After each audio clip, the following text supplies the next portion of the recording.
Hi, this is Leigh. The question of the day today is about something different than straight photography. Today, we're talking about something that could be a powerful tool in a photography business. Many of my viewers own or run photography businesses. Some of you are occasional workers, while many of you are out hustling every weekend or even every day. That is terrific, and I love hearing about what you all are doing. I see a lot of you on Facebook and Twitter, and of course, I always like hearing about what you're doing in email. So the question is, SnapChick, how do you handle the haters? I get that question a lot, but I'm answering it now because a funny thing happened yesterday on Facebook. A business that I was not previously familiar with used one or two of my more creative videos to applaud their own very serious seminars while putting down some of my sillier videos about photography. So let's talk about how I handle it and also some advice I have for those of you that are involved or are thinking about using social media to promote your own photography business. Now, here's the deal with how I handle criticism. My videos are out here for everyone on YouTube. Some are serious, some are silly.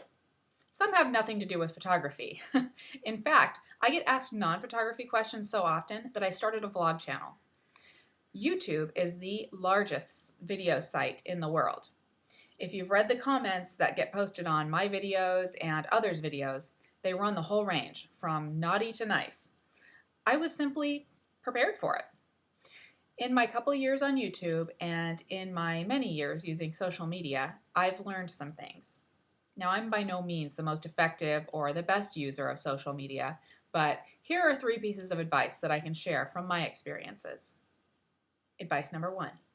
If you're not ready for criticism or just strange and bizarre comments, social media may not be the right thing for you. Content owners, which means just people that post videos and things like that, have the full capability to delete Facebook and YouTube comments that are made about their work. Personally, I choose not to do that on my channel. Whether you do exercise this power or not is your decision. I strongly advise against reaching for that delete, block, or ban button. The more you try to control your community, the worse you're going to look. Criticism is a fact of life in social media. People are very comfortable using social media to comment and share and to write what they really think without filtering their thoughts. Sometimes they might write things that they would never even say in real life. I see a lot of conventional brands go into social media and really just blow it on their first go-round. The key word here is social. It's not about you, the content owner. It's about us, the community. YouTube, unlike Facebook, has both a like and dislike button.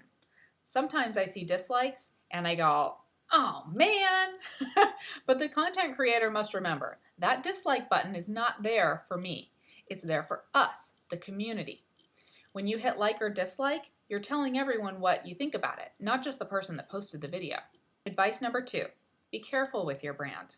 We all have opinions, and we can all be opinionated. Each member of your community has opinions, and the most opinionated will definitely let you know. The reason I say to be careful is each and every one of the opinions that you express will be reviewed by your community. And there certainly can be a backlash. And a backlash is okay. It's real. Just do one thing.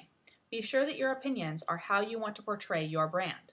In other words, if you're going to cause a stir about something, be sure to be at least somewhat educated on the topic and make sure that it is a topic worthy of a stir. If you don't do your research first and you make an uninformed opinion, you can end up losing your credibility with your community. Of course, if you do your research on something and you have a strong opinion, by all means, cause a stir. Which leads to advice number 3. So, you caused a stir.